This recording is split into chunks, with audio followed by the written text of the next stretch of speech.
I don't know about you, but the topic of leadership is confounding. There are so many theories and concepts and guidebooks and textbooks that contradict one another and create confusion. Do I stand tall? Do I lead from the front? Do I lean in, or do I support from the sidelines? I don't know. And I get bombarded with all kinds of people who want me to talk about their theory on leadership, and none of it really works for me. And I say that because I have no idea what it means really to be a leader. I really don't. I just have had to trust my gut that somehow I was doing the right thing. And I know quickly enough when I'm doing the wrong thing, because that feedback is immediate. But the right thing, well, the evidence unfolds slowly, and its effect is incremental at best, and mostly it seems to be invisible. So I was really relieved when Susan Ney published her book, Leadership Inside Out. It's a book about unearthing the leader inside of you and changing your world for the better. As Susan says, getting to that place of self-discovery and confidence is a journey, and it is one that is filled with awe, wonderment, a little tinge of sadness every now and then, and some disappointment, but ultimately it is about developing an appreciation of who you are and the confidence that comes with that.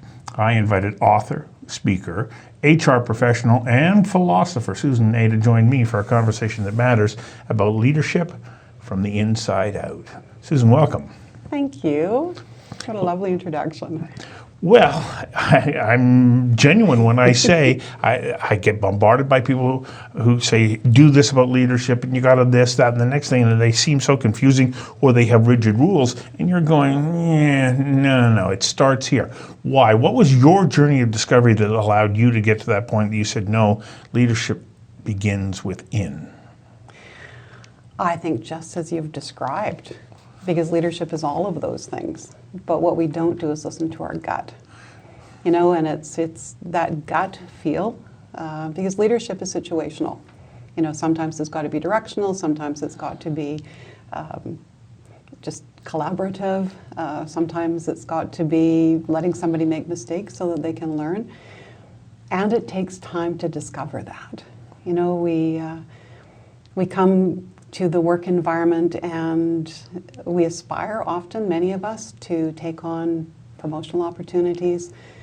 Many of us don't get the training that we should be getting, because now you're overseeing individuals as opposed to your technological expertise or whatever, your technical expertise.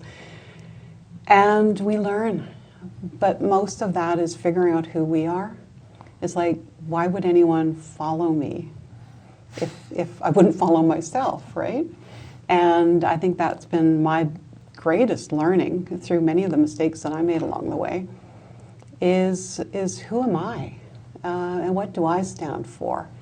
And through the book, I hope to encourage people to do that, to take a look at the situations, and instead of just beating ourselves up, we're so very hard on ourselves, of just what just happened. I think they call it the after-action review. What have I just learned from it, and what can I do differently going forward? You know, and then those gremlins inside our brains, that negative self-talk that gets to everybody. I don't think I've ever spoken to anyone who didn't struggle with that. And questioning those, you know, not letting the ego inside us to take us over. And just, how can I reframe this? You know, are the assumptions that I'm making accurate? And when you start, I can't remember who it was, called it the power of the pause. Mm-hmm. When something happens, to just take that moment and just breathe, and then listen to your gut. You know, when you first started out just saying, you know, I need to listen to my gut. The answers are often there. Well, yeah, because you don't wind up in that position of leadership in an organization or even individually, or doing something without something that has led you to that point. So you bring something with it. But you know, you start your book by talking about the fears that held you back. Mm-hmm. Why is it important that we understand that the powerful role those fears play in helping us find what we may intuitively or inherently know to be a right course of action, but we second guess ourselves? I think certainly in North America, we've been raised where we're constantly being judged, right? Through the school system, through the cultural norms of your family, the way you've been raised. And so it's interesting, I've just picked up Brené Brown's book on Daring Greatly. And she talks about vulnerability. And we're so afraid to put ourselves out there that often it's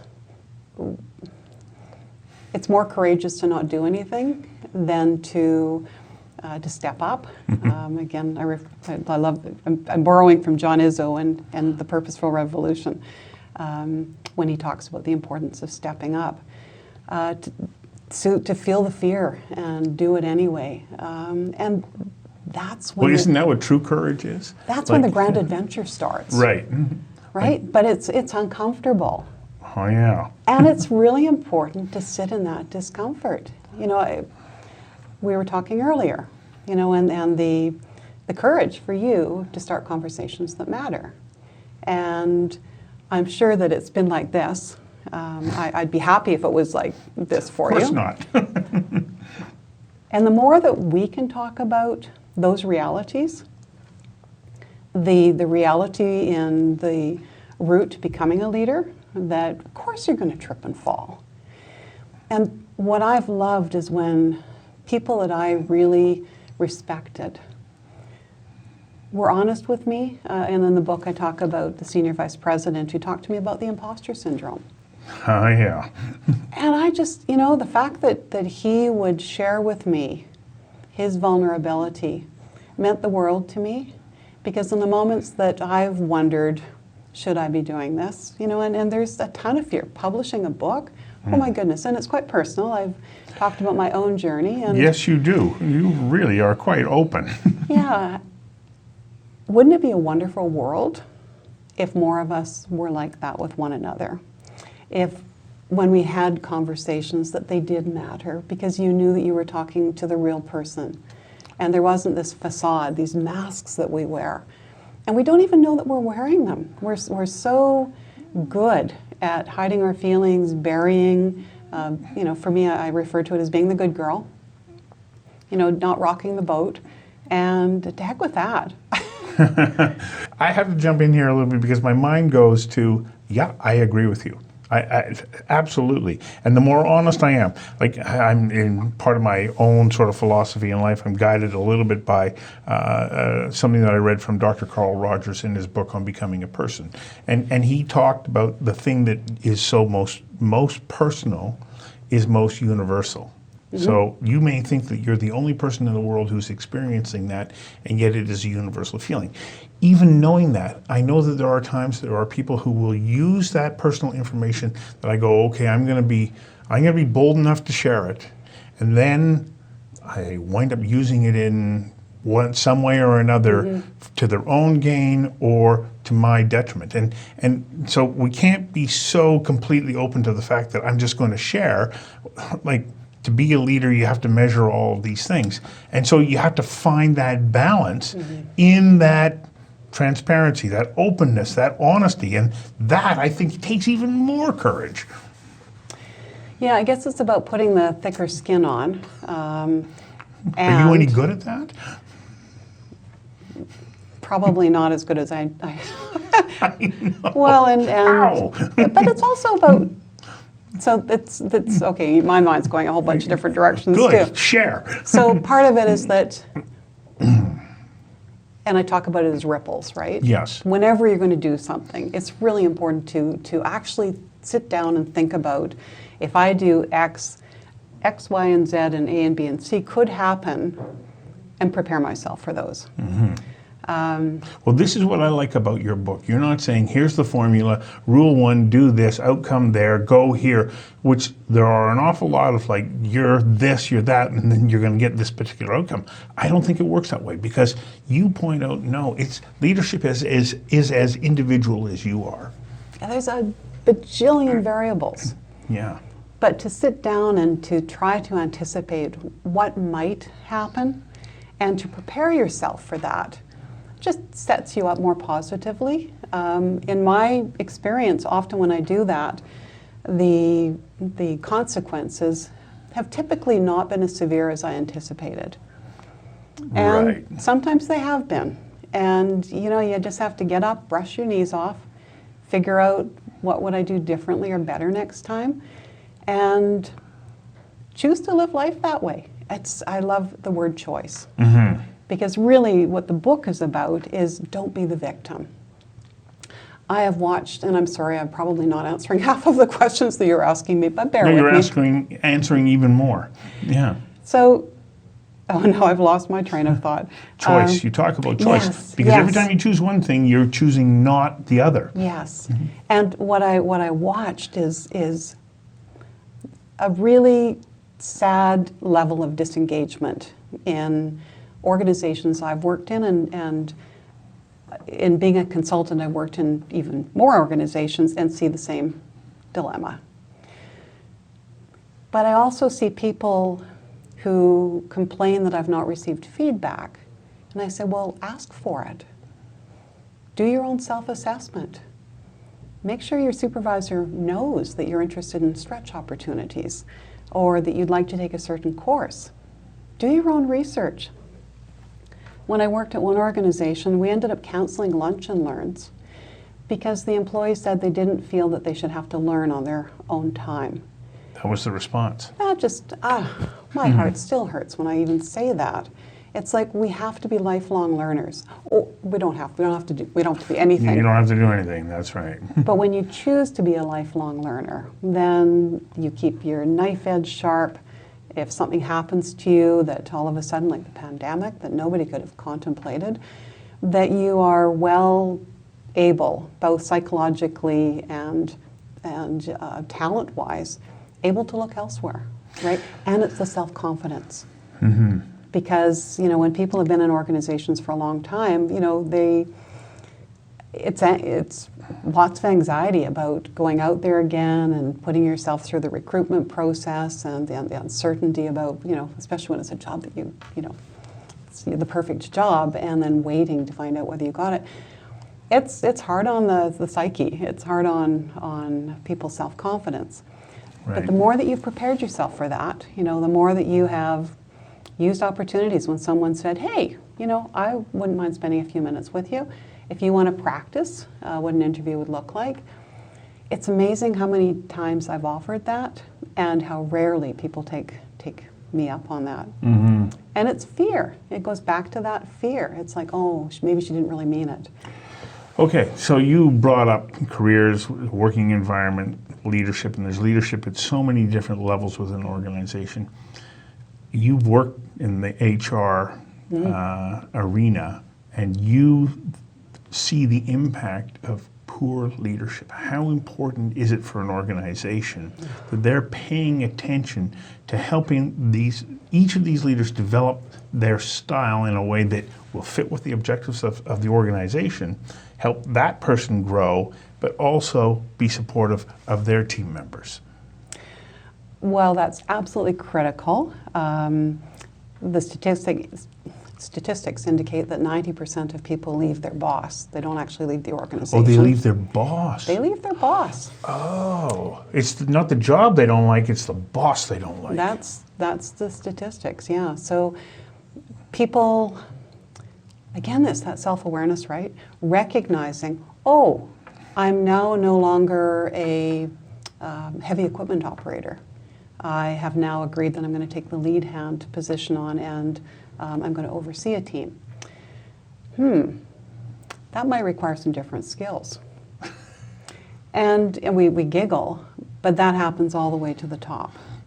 And I would say, especially in smaller organizations that don't necessarily have HR departments, where it's important for the individual to recognize that these are skills. These are skills that you need to build about understanding your own leadership style. I love the DISC and Insight and some of those other personality profile programs. Often people go, how in the world can answering a few questions so appropriately describe who I am? Mm-hmm. Or they'll take it home and go, this isn't me, and they're partner will go, "Oh yes, sweetheart, it is." And I've seen that, and then just understand that oh, I'm a conflict avoider. So And that can bring out a whole host of problems when you're leading a team, isn't and it? it does, because what happens is that things that need to be dealt with, you know, and often it can be that somebody's not realizing that their behavior is inappropriate, and they just need that. I love the teaching moments about catching someone and just explaining what needs or what should change there, not making it, you know, not letting it fester. But too frequently, those things don't get dealt with because people are uncomfortable with them, and then they become huge. And they still don't get dealt with, and then all of a sudden someone says, "Oh yes, perfect employee," and they get moved off to another department. And It's then become somebody else's problem. yeah, and that's not fair to the organization. It's No. not fair to the individual or to the colleagues that they're working with.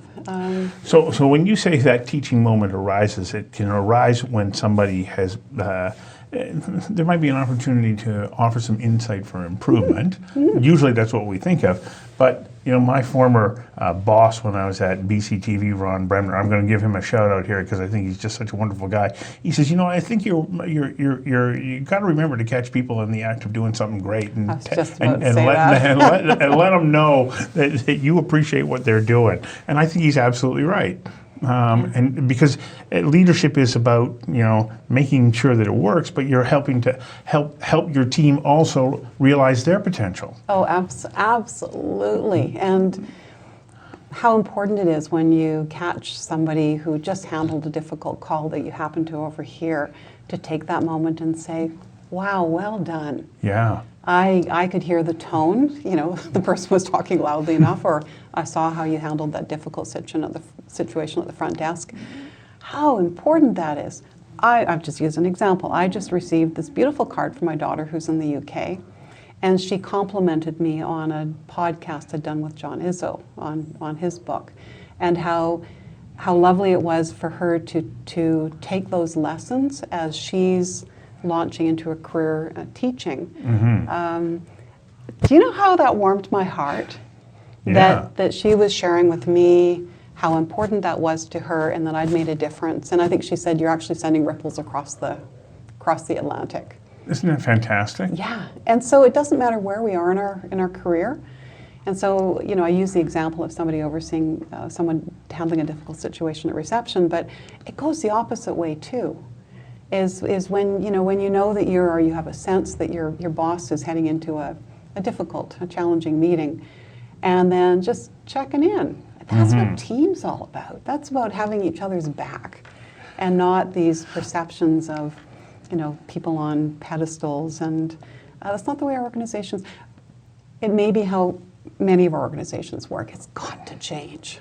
It's got Or to that change. they were structured in the past. But the whole organizational flow chart these days, especially post COVID-19, is changing. And so we have to have dynamic leadership that can meet those interesting challenges that are now going to be having a workforce that may choose to work part-time from home, part-time in the office, maybe only from home, maybe only in the office. And then what are some, like, it is such a complex study. And what I like about your book is that you're saying there is not a one size that fits all. What does fit, though, is what you have inside of you, and your confidence or your own belief in your ability to make good decisions. And it goes further than that, because it's also about understanding what are your core values.